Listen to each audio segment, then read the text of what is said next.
Hello बच्चों, कैसे हैं आप? बच्चों, हम लोग अपने न्यूटन्स लॉ का डिस्कशन कर रहे थे और गैलीलियो के स्टेटमेंट से हमने न्यूटन के फर्स्ट लॉ को डिफाइन किया। और न्यूटन का जो फर्स्ट लॉ है द न्यूटन्स लॉज, ठीक है, ऑफ मोशन। न्यूटन का जो फर्स्ट लॉ है वो ये है कि अगर हम किसी ऑब्जेक्ट को फोर्स नहीं लगाएंगे तो ऑब्जेक्ट जैसा है, जिस स्टेट में है वो उसी स्टेट में रहने वाला है, उसी स्टेट में रहेगा। इसको हम लोग लॉ ऑफ इनर्शिया भी बोलते हैं, ठीक है। और न्यूटन का जो सेकेंड लॉ है, जो कि काफ़ी फेमस लॉ है, जिससे कि हम बहुत सारे सवाल लगाएंगे, वो ये है कि अगर हम किसी ऑब्जेक्ट पे फोर्स लगा देंगे तो क्या हो जाएगा? उसकी स्पीड चेंज हो जाएगी, उसकी वेलोसिटी चेंज हो जाएगी। और वेलोसिटी के टर्म्स में ना बोलते, मोमेंटम के टर्म्स में बोलते हैं कि अगर हम किसी ऑब्जेक्ट पे फोर्स लगा देंगे तो उसका क्या चेंज हो जाएगा बच्चों? मोमेंटम चेंज हो जाएगा। तो rate of change of linear momentum of the object, किसी ऑब्जेक्ट का लीनियर मोमेंटम किस हिसाब से चेंज हो रहा है, इज डायरेक्टली प्रोपोर्शनल टू, किस पे डिपेंड करेगा? Force apply on that object, कितना उस ऑब्जेक्ट पे फोर्स लगा है, ठीक है। तो dp upon dt is directly proportional to force applied, कितना उसका मोमेंटम चेंज हुआ है। क्योंकि वेलोसिटी तो चेंज होगी अगर हम फोर्स लगाएंगे, और अगर वेलोसिटी चेंज हो रही है तो मोमेंटम भी चेंज हो जाएगा, क्योंकि मोमेंटम मास इनटू वेलोसिटी होता है। मास तो चेंज होता नहीं है, तो वेलोसिटी चेंज होने से मोमेंटम भी चेंज हो जाएगा। वेलोसिटी जीरो होगी तो मोमेंटम जीरो हो जाएगा, वेलोसिटी बढ़ेगी तो मोमेंटम बढ़ेगा, वेलोसिटी घटेगी तो मोमेंटम घट जाएगा, ओके। तो मोमेंटम का चेंज होना समय के साथ, अगर मोमेंटम चेंज हो रहा है तो पक्की बात है कोई ना कोई फोर्स लगा होगा, क्योंकि ऐसे ही मोमेंटम चेंज नहीं होता, ठीक है। ऐसे ही वेलोसिटी चेंज नहीं होती। गैलीलियो ने तो ये कह दिया था कि वेलोसिटी चेंज होगी ही नहीं, अगर आप फोर्स लगाएंगे तभी चेंज होगी, ठीक है। तो जरूर कोई ना कोई फोर्स लगा होगा, तभी तो ये मोमेंटम चेंज हुआ है वेलोसिटी चेंज होने के कारण से, ओके बच्चों। तो F is equal to something constant K dp upon dt, और ये जो प्रोपोर्शनली कांस्टेंट है इसकी वैल्यू 1 होती है, तो आप डायरेक्टली इसको ऐसे लिख सकते हैं F is equal to dp upon dt, ठीक है। चेंज इन मोमेंटम अपॉन उस मोमेंटम को चेंज होने में कितना टाइम लगा, ठीक है बच्चों। ये है आपका न्यूटन सेकेंड लॉ कि अगर हम फोर्स लगाएंगे तो क्या होगा? वेलोसिटी चेंज होगी। वेलोसिटी के टर्म्स में ना बोल के मोमेंटम के टर्म्स में बोलते हैं, डायमेंशनली उसको करेक्ट करने के लिए, तो मोमेंटम चेंज हो जाएगा, ठीक है बच्चों, ओके। तो इस फेमस लॉ से हम कुछ और सीखना चाहते हैं, कुछ और निकालना चाहते हैं। F is equal to dp upon dt, here p is momentum mb, तो F is equal to d upon dt of mv। ध्यान से देखिए तो ये लिखा हुआ है डिफरेंशिएशन, ध्यान से देखेंगे तब ये दिखेगा डिफरेंशिएशन, टाइम के हिसाब से कैसे मोमेंटम चेंज हो रहा है, डिफरेंशिएशन ऑफ मोमेंटम, ठीक है। तो F इज इक्वल टू, आप मास को आगे निकाल सकते हैं, वो कांस्टेंट है, dv अपॉन dt, और dv अपॉन dt क्या होता है बच्चों? a, acceleration. तो आपको ये पता चल गया F is equal to ma कैसे निकला, इस तरीके से निकला, okay. F equals ma and this is famous F equals ma, Newton's law, okay, second law. तो अगर आप चाहें तो इसको न्यूटन सेकेंड लॉ बोल दें, चाहें तो इसको न्यूटन सेकेंड लॉ बोल दें, दोनों एक ही बात लिखी है, ज़्यादा उसमें कुछ अंतर नहीं है, ठीक है। dp अपॉन dt, p की जगह हमने mv लिखा, और dv अपॉन dt वेलोसिटी का चेंजमेंट अपॉन टाइम क्या कहलाता है? एक्सेलरेशन, तो एक्सेलरेशन, ओके। तो F इक्वल्स ma, बिल्कुल जिस डायरेक्शन में फोर्स होगा उसी डायरेक्शन में एक्सेलरेशन भी होगा, ओके। ऐसा unit of force is Newton, जिसको हम बोल सकते हैं किलोग्राम मीटर पर second square. Dimension of force m LT-2। चलिए बच्चों, काफी अच्छी बात है। अब बात आती है बच्चों कुछ न्यूमेरिकल्स की, कुछ काम की बात कर लेते हैं। अभी तक इस चैप्टर में हमने फोर्स देखा, फोर्स के इफेक्ट देखे, गैलीलियो का स्टेटमेंट देखा, न्यूटन का फर्स्ट लॉ देखा। गैलीलियो का स्टेटमेंट ही न्यूटन का फर्स्ट लॉ है, लॉ ऑफ इनर्शिया। और उसके बाद फिर देखा कि फोर्स लगा देंगे तो क्या होगा, फोर्स नहीं लगाएंगे तो जो जैसा है वैसा चलता रहेगा उसी स्पीड से, फोर्स लगा देंगे तो क्या होगा? स्पीड चेंज हो जाएगी, उसकी वेलोसिटी चेंज हो जाएगी, मोमेंटम चेंज हो जाएगा। तो फोर्स लगाने से बच्चों मोमेंटम चेंज हो जाता है, ठीक है। मोशन का कैरेक्टर है मोमेंटम। तो F is equal to dp upon dt, F equals ma, okay, बिल्कुल। तो एक क्वेश्चन लगा लेते हैं हम कुछ क्वेश्चंस लगा लेते हैं इससे रिलेटेड, जिससे कि ये कॉन्सेप्ट हमारे थोड़ा सा अंदर चला जाए, अच्छे से सिंक हो जाए हमारे अंदर। A car of mass 1000 kilogram is moving with velocity 10 metre पर second. A car of mass 1000 kilogram, 1000 kilogram moving with 10 metre पर सेकेंड। तो बच्चों उसका मास भी दे दिया है और उसकी वेलोसिटी भी दे दी है, बहुत अच्छी बात है। कार का मास दे दिया है, काफ़ी भारी कार है, और उसकी वेलोसिटी दे दी है, बहुत अच्छी बात। Is acting upon by a forward force of 1000 newton due to engine. Engine के कारण से उस पर आगे की तरफ एक फोर्स लगता है 1000 न्यूटन, 1000 न्यूटन आगे की तरफ उस पर फोर्स लगता है उस कार पे। तो कार चल रही थी 10 मीटर पर सेकेंड से, और किसी तरीके से उस कार पे पीछे से आगे की तरफ इस तरफ उसकी मोशन की ही तरफ फोर्स लगा दिया। तो बच्चों उसकी वेलोसिटी बढ़ेगी या घटेगी? बढ़ेगी साहब, ठीक है। 1000 newton due to engine, what will be its velocity after 10 second. 10 second बाद उसकी वेलोसिटी बताइए। अगर 10 सेकेंड तक ये फोर्स लगता रहे तो उसकी वेलोसिटी बताइए क्या हो जाएगी। तो एक बात तो क्लियर है कि मोशन की डायरेक्शन में ही, फॉरवर्ड डायरेक्शन में फोर्स लगा है तो वेलोसिटी बढ़ेगी, ये बात तो क्लियर है। अच्छा बच्चों एक बात बताइए, आपको फोर्स दे दिया है और आपको मास दे दिया है, तो आप according to Newton second law F equal to ma, F is equal to force और मास भी 1000 है, तो यहाँ से आप एक्सीलरेशन निकाल सकते हैं 1 मीटर पर सेकेंड स्क्वायर। कि कार कितना एक्सीलरेट करेगी? 1 मीटर पर second square. F equal to ma हमें ये बताता है कि अगर फोर्स होगा तो पक्की बात है एक्सीलरेशन होगा। F इक्वल टू ma, अगर फोर्स होगा तो पक्की बात है एक्सीलरेशन भी होगा। अगर फोर्स नहीं होगा तो ये पक्की बात है एक्सीलरेशन नहीं होगा। फोर्स होगा तो एक्सीलरेशन होगा। एक्सीलरेशन का मतलब वेलोसिटी का चेंज होना, सिंपल। इसको अगर हम सिंपल बात भाषा में बोले तो हम वहीं पे जा रहे हैं। अपने पहली क्लास में हमने पहली क्लास में बताया था फोर्स वेलोसिटी को चेंज कर देता है, फोर्स के इफेक्ट में बताया था। तो वही इफेक्ट बार बार यहाँ पे दोहरा के हुए बाहर निकल रहा है। और वो क्या निकल रहा है? फोर्स होगा तो एक्सीलरेशन होगा, और अगर फोर्स नहीं होगा तो एक्सीलरेशन जीरो होगा, क्योंकि मास तो जीरो नहीं हो सकता। फोर्स जीरो है तो मास तो किसी ऑब्जेक्ट का जीरो नहीं हो सकता, एक्सीलरेशन ही जीरो होगा। तो फोर्स जीरो तो एक्सीलरेशन जीरो, और फोर्स है तो एक्सीलरेशन भी है, यानी वेलोसिटी चेंज हो रही होगी। अगर फोर्स लग रहा है तो वेलोसिटी चेंज होगी, स्पीड चेंज होगी, आपको ये पता होगा, ठीक है। ये हमने इफेक्ट ऑफ फोर्सेस में पहले भी देखा था। तो अगर फोर्स होगा तो एक्सीलरेशन होगा, पक्की बात है। और एक्सीलरेशन हमने निकाल लिया 1 मीटर पर second square, F equal to ma, okay. अब बच्चों आपको पता है उसकी अभी इस टाइम वेलोसिटी कितनी है?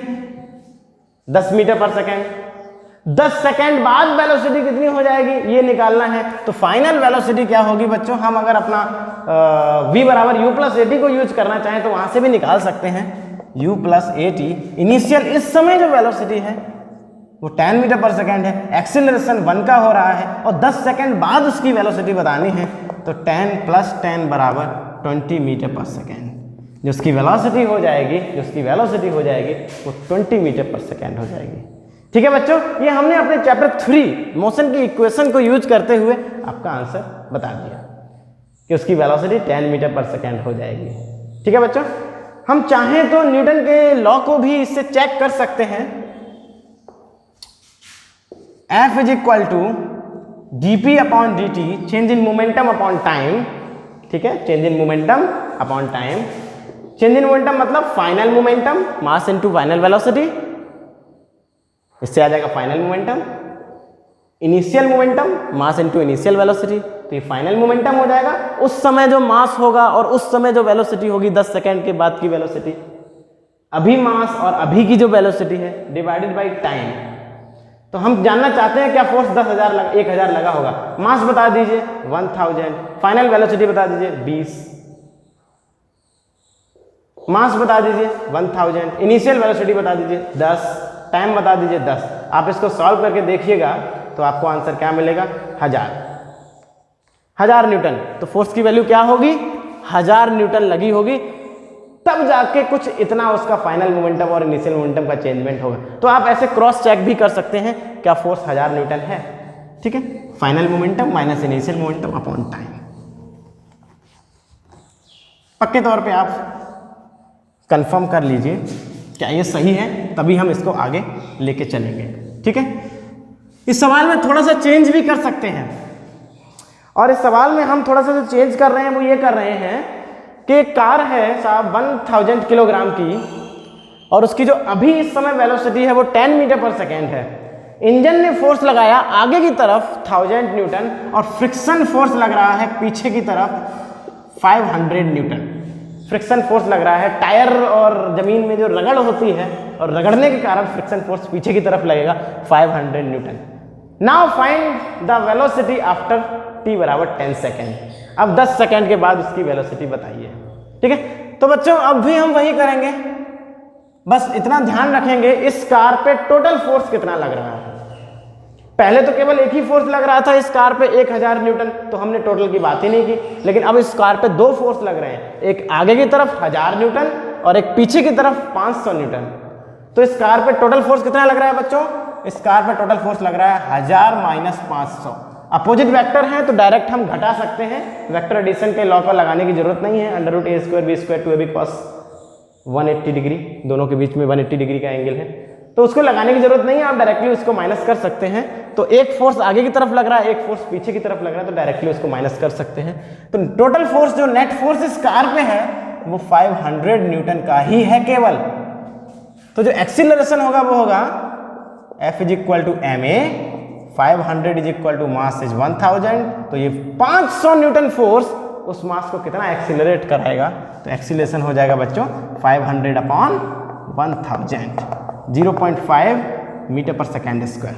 ये रहा बच्चों इसका एक्सीलरेशन कार का। पिछली बार एक्सीलरेशन 1 मीटर पर सेकेंड स्क्वायर आया था, इस बार कम आया है क्योंकि बच्चों टोटल फोर्स कम हो गया है। पहले टोटल फोर्स 1000 न्यूटन था और अब जो टोटल फोर्स है वो केवल 500 न्यूटन बचा है, क्योंकि 500 न्यूटन इसने बर्बाद कर दिया।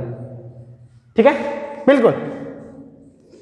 तो ऐसी हालत में अगर हम, चूंकि हमको एक्सीलरेशन पता है, इनिशियल वेलोसिटी पता है और 10 सेकंड पता है, तो फाइनल वेलोसिटी आ जाएगी u plus at, initial velocity, acceleration and time 10 plus 5, 15 metre पर सेकेंड। अब 20 मीटर पर सेकेंड नहीं होगा, सॉरी, अब 20 मीटर पर सेकेंड नहीं होगा, अब 15 मीटर पर सेकेंड होगा। फ्रिक्शन फोर्स के कारण से ये इफेक्ट आ गया है। उतना तेज अब गाड़ी नहीं चल पाएगी, इंजन उतनी ही दम लगा रहा है। ध्यान दीजिए, इंजन ने उतनी ही दम लगाई है। पहले फ्रिक्शन लेस रोड था तब 20 मीटर पर सेकेंड उसकी स्पीड हो गई थी, और अब फ्रिक्शन है तब जाके उसकी स्पीड 15 मीटर पर सेकेंड है। तो फ्रिक्शन के कारण उसकी स्पीड थोड़ी सी कम हो गई है। ठीक है, ओके। फ्रिक्शन को इतना बुरा मत समझिए, फ्रिक्शन उसकी स्पीड को कम कर रहा है। फ्रिक्शन कई बार हमारी मदद भी करता है, तो इसलिए फ्रिक्शन के लिए इतनी घृणा अच्छी नहीं।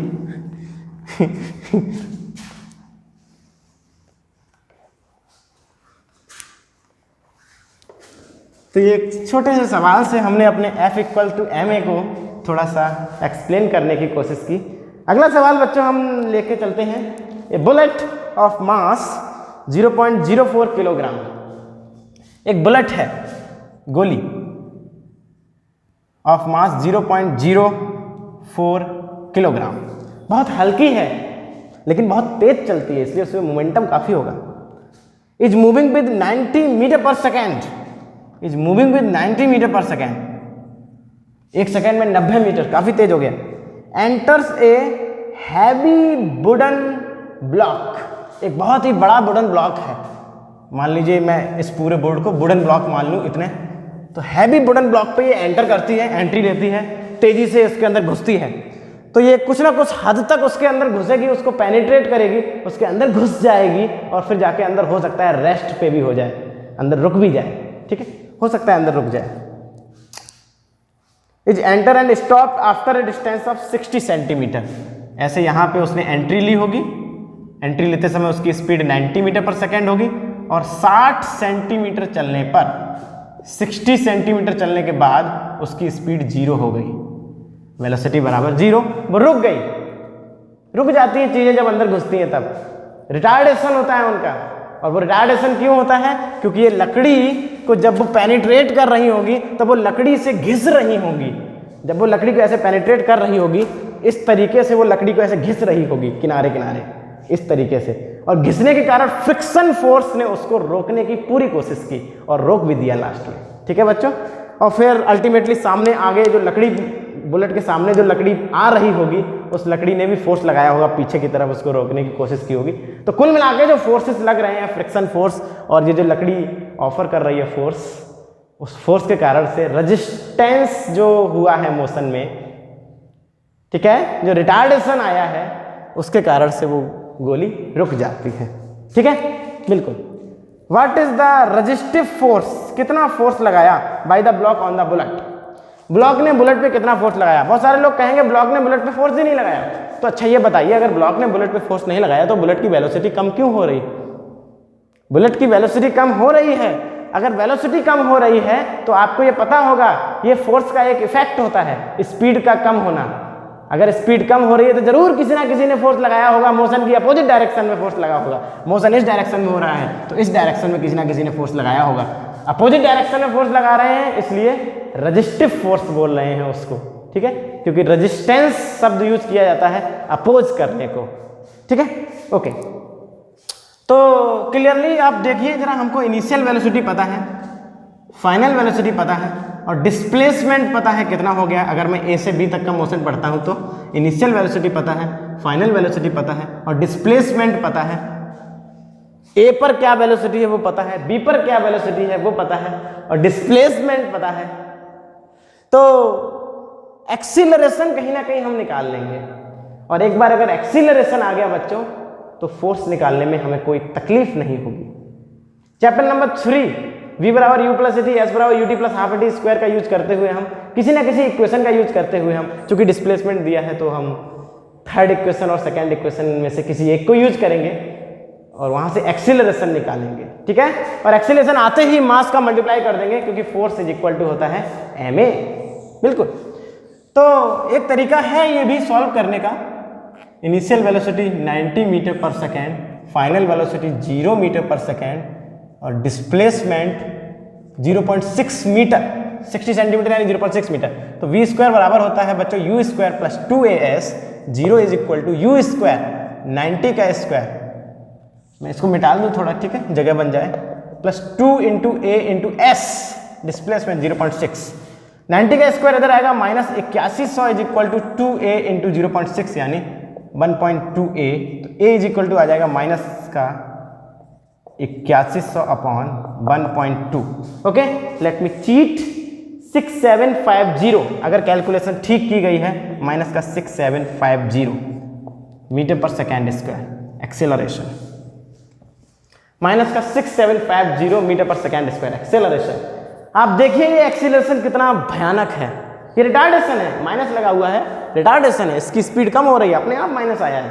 ठीक है, माइनस दिखा रहा है कि रिटार्डेशन है, यानी उसकी स्पीड कम होगी और कम हो रही है, यानी लॉजिकली और मैथमेटिकली दोनों एक दूसरे को फॉलो कर रहे हैं। ठीक है, अच्छी बात यह है कि देखिए जरा एक्सीलरेशन कितना ज्यादा है, 6750 मीटर पर सेकेंड स्क्वायर, यानी अगर उसकी स्पीड 6750 मीटर पर सेकेंड होती तो वो एक सेकेंड में उसकी स्पीड 0 कर देता। रिटार्डेशन इतना भयंकर है। रिटार्डेशन का मतलब क्या होता है, मीटर पर सेकेंड। अगर रिटार्डेशन कहीं लिखा है माइनस का 2 मीटर पर सेकेंड स्क्वायर तो उसको हम ऐसे समझेंगे, माइनस का 2 मीटर पर सेकेंड, हर सेकेंड में -2 हो जाएगी स्पीड, तो हर सेकेंड में माइनस हो जाएगी 6750 है, तो उसके पास केवल 90, तो वो बहुत कम सेकेंड लेगी, फ्रैक्शन ऑफ द सेकेंड लेगी 0 होने में। लेकिन ठीक है, हमें टाइम से कोई मतलब नहीं है, टाइम तो हमसे पूछा नहीं गया है। ठीक है, अगर टाइम पूछते तो हम कुछ उसका अंदाजा लगाते, लेकिन फिर भी आपको अंदाजा लगाना चाहिए। ठीक है, जब भी आप क्वेश्चंस लगाएं तो उसके रिजल्ट को एनालाइज जरूर करें, ये कितना ज़्यादा है, उससे कितनी जल्दी रुक जाएगी ये गोली।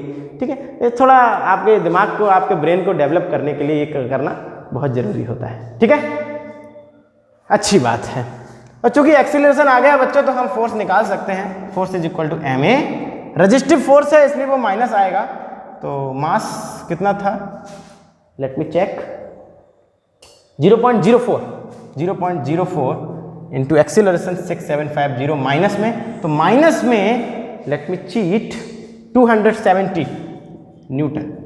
कैलकुलेशन बच्चों मैं ज़्यादातर बोर्ड पे नहीं करता क्योंकि उससे टाइम वेस्ट हो जाता है, ठीक है, वीडियो से पढ़ाई चल रही है इसलिए। तो माइनस का 270 न्यूटन इतना फोर्स लगाया, माइनस मतलब अपोजिशन में फोर्स लगा है, 270 न्यूटन फोर्स लगा है उस गोली पे, ठीक है बच्चों। बिल्कुल बच्चों इसी सवाल को हम ऐसे भी कर सकते थे, F is equal to dp/dt, Newton का सेकेंड लॉ लगा के भी कर सकते थे। हम अपनी इक्वेशन ऑफ मोशन को ना लगाएं क्योंकि वो तो दिमाग पे क्लिक करते वाली बात है कि आपके दिमाग में कौन सी बात पहले क्लिक की। u पता है, v पता है, s पता है, तो दिमाग में बात आ गई कि एक्सीलरेशन निकाल लीजिए, मास का मल्टीप्लाई कर दीजिए, फोर्स आ जाएगा। आप ऐसे भी निकाल सकते हैं, change in momentum upon time. Change in momentum मतलब final momentum minus initial momentum upon time. अभी बच्चों टाइम नहीं पता है कितना लगा इसको रोकने में, तो टाइम के लिए आपको v बराबर u प्लस एटी के पास तो जाना ही पड़ेगा, तो इक्वेशन के पास तो आपको जाना ही पड़ेगा, ठीक है। हाँ लेकिन आप टाइम यहां से निकाल सकते हैं क्योंकि आपको फोर्स पता है 270 270 माइनस का, तो यहां से आप टाइम निकाल सकते हैं क्योंकि आपको मास पता है और फाइनल वेलोसिटी 0 हो गई है, तो ये तो सब खत्म हो गया। आपको मास पता है, इनिशियल वेलोसिटी पता है, तो यहाँ से आप टाइम निकाल सकते हैं और कुछ फ्रैक्शन में टाइम आएगा, बहुत कम टाइम लगेगा ये पूरी प्रोसेस होने में, गोली को रोकने में, ठीक है बच्चों। बिल्कुल शाबाश, वेरी गुड। बढ़ते हैं हम अपने अगले क्वेश्चन की तरफ। न्यूटन के सेकेंड लॉ से रिलेटेड क्वेश्चन चल रहे हैं, F इक्वल टू ma से रिलेटेड क्वेश्चन चल रहे हैं, और अगला क्वेश्चन जो है वो हमारा है 2 forces 5√2 and 6√2 acted on a body of mass 1000 kilogram. एक 1000 किलोग्राम की बॉडी है, उस पर 2 प्रकार के फोर्स लगते हैं, एक ही समय पर 2 फोर्स लगते हैं। बच्चों मास दे दिया है और फोर्स दे दिया है। मान ले ये कहते हैं कि केवल एक ही फोर्स लगा है, तो आपको फोर्स पता है, मास पता है, एक्सीलरेशन निकाल लेंगे, लेकिन इस पे 2 फोर्स लगे हैं तो आपको टोटल फोर्स निकालना पड़ेगा, ठीक है। अब देखते हैं, सेम डायरेक्शन में लगे हैं तो आप ऐड कर देंगे, अपोजिट डायरेक्शन में लगे हैं तो आप माइनस कर देंगे, टोटल फोर्स आप निकाल सकते हैं, ठीक है। अगर किसी और एंगल पे होंगे तो आपको वेक्टर एडिशन करना पड़ेगा टोटल फोर्स निकालने के लिए, ठीक है बच्चों। बिल्कुल, तो 5√2 and 6√2 acting on a body of mass 1000 kilogram at an angle of 60 degree, 60 degree पे 5√2 and 6√2 at an angle of 60 degree, 60 degree पे वो दोनों फोर्स लगाए गए हैं अलग अलग। तो आपको टोटल फोर्स निकालने के लिए पैरेललोग्राम कंप्लीट करना पड़ेगा, और ये रहा बच्चों हमारा टोटल फोर्स। बॉडी का मोशन इस डायरेक्शन में होगा जिस डायरेक्शन में टोटल फोर्स होगा, तो ये रहा बच्चों हमारा टोटल फोर्स। और ये कितना होगा टोटल फोर्स? सबसे पहले हम देख ले क्या दिया गया है, find the acceleration of the body. तो टोटल फोर्स पता चल जाए, मास पता है तो एक्सीलरेशन मिल जाएगा। टोटल फोर्स हो जाएगा √a² 5√2 का स्क्वायर, b² 6√2 का square plus 2 into a b और उनके बीच का cos 60, √a² plus b² plus 2ab cos theta. ये किसका फॉर्मूला होता है, किस चीज को निकालने के लिए इसको हम यूज करते हैं? Total resultant vector. अगर 2 वेक्टर्स दिए जाएं तो एक फोर्स ये दिया है, एक फोर्स ये दिया है, किसी ना किसी एक को a मानेंगे, किसी ना किसी एक को b मानेंगे, तो a² plus b² plus 2 into a into b 6√2, ठीक है, cos 60। चलिए तो टोटल फोर्स हो जाएगा 25 इंटू 2 50, 36 इंटू 2 72 प्लस 2 इंटू 5√2, चलिए पहले मल्टीप्लाई करते हैं, 2 5 या 10, 10 6 या 60, 60 इंटू 2 √2 हो जाएगा, cos 60 की वैल्यू 1/2, तो I lose my 2। Total force जो हो जाएगा 50 प्लस 72 प्लस 60, तो ये टोटल फोर्स हो जाएगा 6 5 11 110 प्लस 72, तो हो जाएगा 182 I think newton, under root के अंदर 182 न्यूटन, ठीक है, ओके। तो इसका अगर हम देखेंगे तो लगभग ये 13.5 के आसपास आएगा, ओके। मैंने ये नीचे से देख लिया है, ठीक है, लगभग 13.5, बिल्कुल। ये रहा बच्चों टोटल फोर्स, आप इसका अंडर रूट निकाल सकते हैं बड़े आराम से ठीक है। तो जो एक्सीलरेशन होगा, क्योंकि हम जानते हैं according to Newton second law, according to Newton second law F equal to ma, force 13.5, mass 1000 newton, तो एक्सीलरेशन आ जाएगा, काफी कम आ रहा है क्योंकि इतनी भारी ऑब्जेक्ट में इतना छोटा सा फोर्स लगाओगे तो कम ही तो आएगा। फोर्स देखिए आप 13 न्यूटन लगा है, केवल 13.5 न्यूटन, तो आंसर जो आएगा आपका 13.5 इंटू 10 की पावर, ये जब ऊपर जाएगा तो -3 मीटर पर सेकेंड स्क्वायर। ये आ गया बच्चों आपका एक्सीलरेशन। क्या आ गया? एक्सीलरेशन। अगर बच्चों आपसे पूछा जाए इस ऑब्जेक्ट की वेलोसिटी बताइए 10 सेकेंड के बाद, तो आप एक बात ध्यान रखिए कि अभी ये कैसा है, रेस्ट पे है। अभी कैसा है साहब? रेस्ट पे है। तो v बराबर u प्लस at आप लगा दीजिए, इनिशियल वेलोसिटी 0, एक्सीलरेशन अभी अभी आपने निकाला है, वो एक्सीलरेशन यहाँ पे रखिए, और टाइम कितना है, कितने सेकंड बाद इसकी वेलोसिटी बतानी है, 10 सेकंड के बाद, तो आप यहाँ पे 10 रखिए, आपको आंसर मिल जाएगा इतना मीटर पर सेकंड। ठीक है बच्चों, तो ये रहा आपका होमवर्क, आप अपने घर पे आराम से करिएगा इसको कि कितना मीटर पर सेकंड उसकी वेलोसिटी हो जाएगी 10 सेकंड के बाद इस बक्से की, जिसका मोशन इस डायरेक्शन में होगा। ठीक है, एक फोर्स इधर लग रहा है, एक फोर्स इधर लग रहा है, लेकिन ये बॉक्स उधर जाएगा जिधर टोटल फोर्स होगा। ठीक, ओके, शाबाश, वेरी गुड। तो आपको टोटल फोर्स फाइंड करना पता चल गया। अगर ये दोनों फोर्स सेम डायरेक्शन में होते तो हम डायरेक्टली जोड़ देते और टोटल फोर्स हमको पता चल जाता है, लेकिन वो सेम डायरेक्शन में नहीं थे। ओके बच्चों, अगला क्वेश्चन बच्चों देखिए, F इक्वल टू ma चल रहा है हमारा अभी, तो काफी अच्छा सवाल है। A force of 72 dyne, a force of 72 dyne is inclined, कितना भी हो सकता है फोर्स, ठीक है, आप उसके यूनिट पे ज़्यादा स्ट्रेस मत दीजिए, यूनिट उसकी SI में भी हो सकती है, CGS में भी हो सकती है, किसी भी यूनिट में हो वो फोर्स है, ठीक है, इसलिए आप उसकी टेंशन ना लीजिए।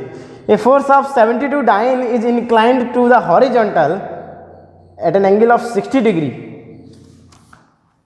एक बक्सा टाइप का बना हुआ है और हॉरिजॉन्टली फोर्स नहीं लगा रहे हैं। बक्से को खींचने के लिए जनरली हम लोग जो खींचते हैं वो बक्से में एक कड़ा लगा होता है, उस कड़े को ऐसे फोर्स लगाते हैं, ऐसे करके खींचते हैं और आगे चलते हैं। ठीक है, तो वो कह रहे हैं कि हॉरिजॉन्टल से 60 डिग्री पर, यानी हॉरिजॉन्टल से 60 डिग्री पर एक फोर्स लगाया है 72 डाइन का,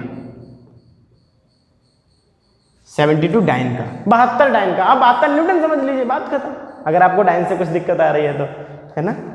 okay, find the acceleration of 9 gram mass on the horizontal direction. Okay, find the acceleration, find its acceleration. अगर इसका मास जो है वो 9 ग्राम हो, कितना मास हो? 9 ग्राम, केवल 9 ग्राम का ये बॉक्स है, 9 ग्राम का एक पार्टिकल टाइप का है, उस पार्टिकल पे हमने 72 डाइन फोर्स लगाया 60 डिग्री पे और उसका एक्सीलरेशन होने लगा, उसमें मोशन होने लगा, हॉरिजॉन्टल डायरेक्शन में मोशन होने लगा, इस डायरेक्शन में मोशन होने लगा।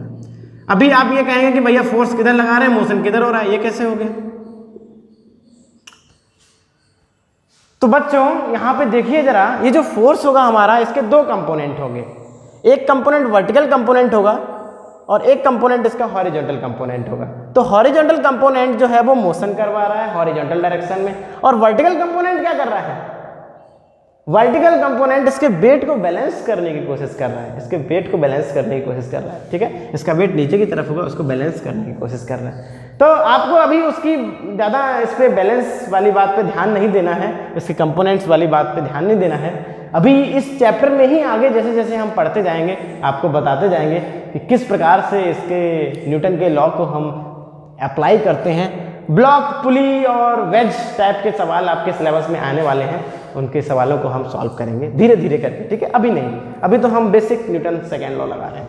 तो हॉरिजॉन्टल डायरेक्शन में मोशन हो रहा है, वो उन्होंने बता दिया है, ये आपको बता दिया है, क्योंकि ये शुरुआती सवाल है, बाद में अगर ये सवाल होता तो ये बताते भी नहीं। तो बताइए कि हॉरिजॉन्टल डायरेक्शन में कितना एक्सीलरेशन होगा। तो मोशन किधर हो रहा है? इधर। तो जरा हमको ये बताइए कि मोशन की डायरेक्शन में कितना फोर्स है? फोर्स हमें उसी डायरेक्शन पे देखना होता है जिस डायरेक्शन में मोशन हो रहा है। ठीक है। और हर बार फोर्स की डायरेक्शन में मोशन नहीं होता। आप ध्यान दीजिए, आप जब बक्से को खींचते हैं तो फोर्स आप तिरछा लगाते हैं ऐसे ही ऊपर की तरफ, और मोशन उसका किधर होता है, जमीन पे। तो आपका जो फोर्स होता है वो पूरा का पूरा फोर्स मोशन नहीं कराता, उसका केवल एक कंपोनेंट मोशन कराने में काम आता है, ठीक है, और दूसरा कंपोनेंट उसके वेट को बैलेंस करने में यूज होता है।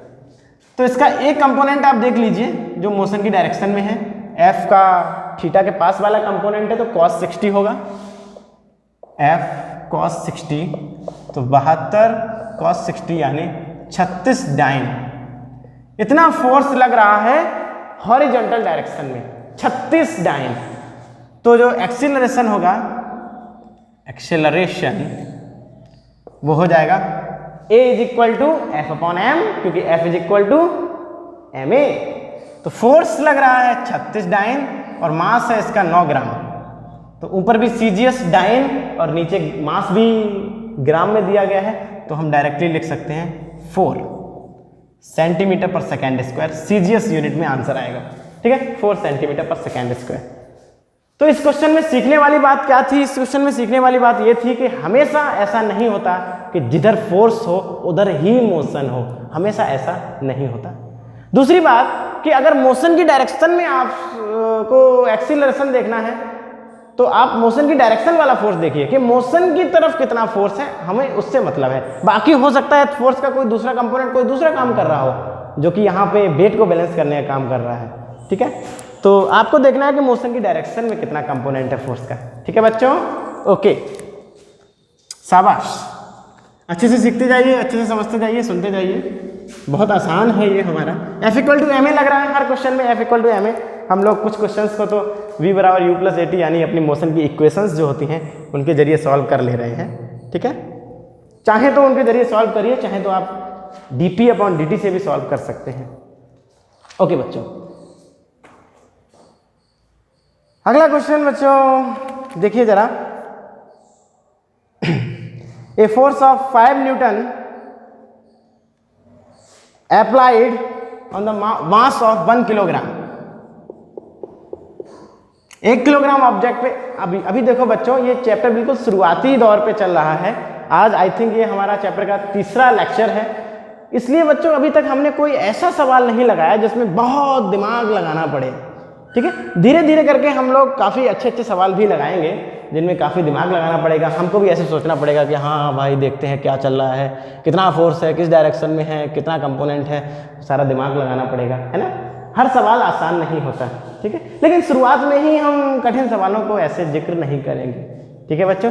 तो ये 1 किलोग्राम का मास है और इसमें 4 तरफ से फोर्स लग रहा है। कितनी तरफ से फोर्स लग रहा है? 4 तरफ से। इधर लग रहा है बच्चों 5 न्यूटन का, इधर लग रहा है बच्चों 3 न्यूटन का, इधर लग रहा है बच्चों 7 न्यूटन का, और इधर लग रहा है बच्चों 5 न्यूटन का। 4 तरफ फोर्स लग रहा है और आपको बताना है कि नेट फोर्स किधर है। और ये मान लीजिए, कंसीडर कर लीजिए, मान लीजिए कि नेट फोर्स जिधर है उधर ही मोशन हो रहा है, तो बताइए कि एक्सीलरेशन कितना है। तो एक बात तो देखिए जरा, 5 न्यूटन इधर, 3 न्यूटन इधर, तो इन दोनों का नेट कितना आएगा? इन दोनों का नेट निपटा दीजिए, 2 न्यूटन, और वो किधर आएगा 2 न्यूटन? इधर 2 न्यूटन। 7 न्यूटन ऊपर 5 न्यूटन नीचे, इन दोनों का नेट निपटा दीजिए, कितना आएगा? 7 में से 5 गए, 2 न्यूटन, और वो भी ऊपर। तो इस पे 2 फोर्स लगेंगे, 2 न्यूटन इधर 2 न्यूटन इधर, तो नेट फोर्स कितना हो जाएगा बच्चों? इस डायरेक्शन में, और वो कितना होगा? अगर आप जानते हैं 90 डिग्री पे है तो ये हो जाएगा 2√2। नेट फोर्स कितना हो जाएगा? 2√2 न्यूटन, और मोशन भी इधर ही होगा। ये क्वेश्चन में ही बोल दिया है कि मान लीजिए कि जिधर फोर्स लग रहा है उधर ही मोशन हो रहा है, ठीक है, इधर मोशन हो जाएगा इस ऑब्जेक्ट का। तो मोशन की डायरेक्शन में फोर्स कितना है? 2√2 टोटल फोर्स, बढ़िया। तो एक्सीलरेशन कितना हो जाएगा? Total force upon mass, F equal to M A. जो फोर्स लगा है वो 2√2 लगा है, मास है जो उसका वो 1 किलोग्राम है, तो एक्सीलरेशन हो जाएगा बच्चों F equal to M A 2√2 metre पर सेकेंड स्क्वायर। ओके बच्चों, बिल्कुल। तो इस तरीके से हम और भी इसके सवाल लगा सकते हैं।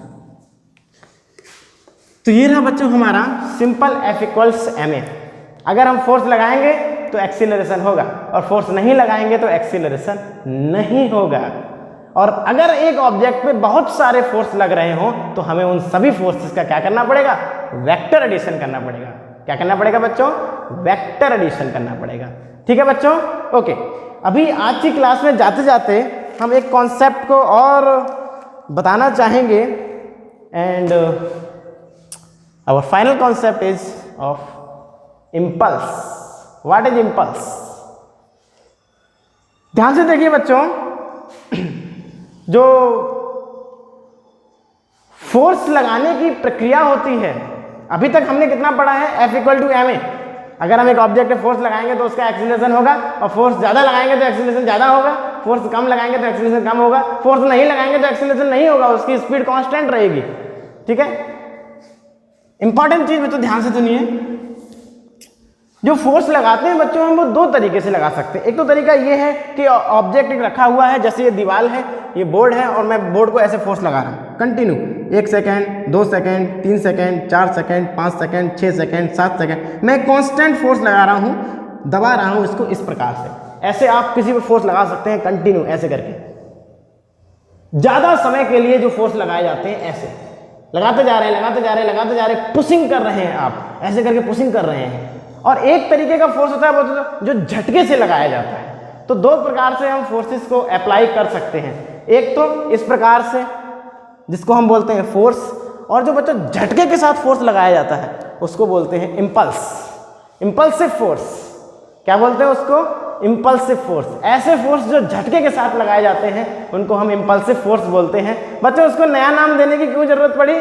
क्योंकि उसके इफेक्ट फोर्स के इफेक्ट से थोड़े से अलग होते हैं, थोड़े से अजीब होते हैं। जो आपका जो नॉर्मल फोर्स होता है वो फोर्स ऑब्जेक्ट को एक्सीलरेट कराता है। इम्पल्स जो लगाते हैं, जो हम झटके के द्वारा फोर्स लगाते हैं, वो भी एक्सीलरेट करता है, लेकिन उसका एक्सीलरेशन थोड़ा सा अलग होता है, वो थोड़ा सा अलग इफेक्ट दिखाता है, इसलिए हम उसको एक नया नाम देते हैं इम्पल्सिव फोर्स। ठीक है, और उसको एक नई क्वांटिटी के रूप में दिखाते हैं, उसको लिखते हैं J vector impulse. J is impulse, J is stand for impulse.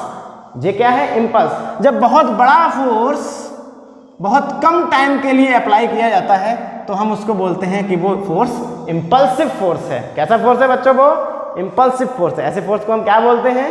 Impulsive force. Example, जैसे कि बच्चों आप बॉल आती है और आप बैट मारते हैं, क्या आप बैट को ऐसे करके मारते रहते हैं, मारते रहते हैं, मारते रहते हैं, मारते रहते हैं, मारते रहते हैं 10-12 सेकंड के लिए आप मारते हैं? नहीं, आप झटके से मारते हैं, कड़ाक से।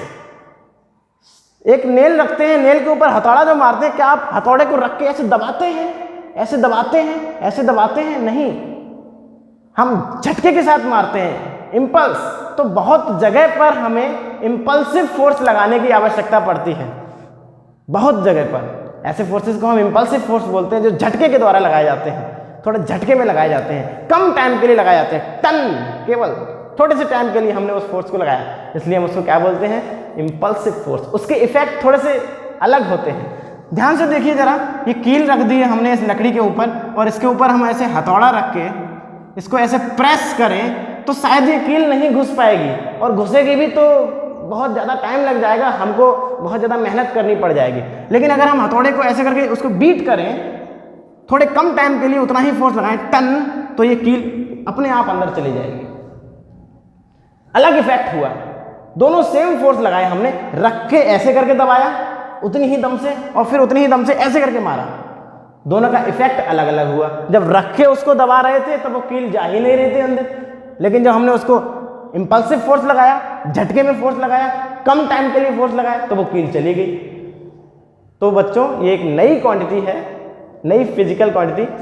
बहुत बड़ा फोर्स जब बहुत कम टाइम के लिए लगता है तो उस फोर्स को हम फोर्स ना बोल के क्या बोलते हैं? इम्पल्सिव फोर्स बोलते हैं। उसके अलग इफेक्ट्स दिखाई देते हैं हमारे नेचर में, ठीक है, और बहुत ब्रॉड इफेक्ट दिखाई देते हैं, बहुत अच्छे इफेक्ट दिखाई देते हैं। ओके बच्चों, इस पे हम अपनी चर्चा बरकरार रखेंगे, जारी रखेंगे अपने नेक्स्ट क्लास में। आज जाते जाते आपको एक नया टॉपिक खोल के दिख दिया है। ओके, ठीक है, अच्छे से पढ़ते रहिए और अपना ख्याल रखिए। Thank you.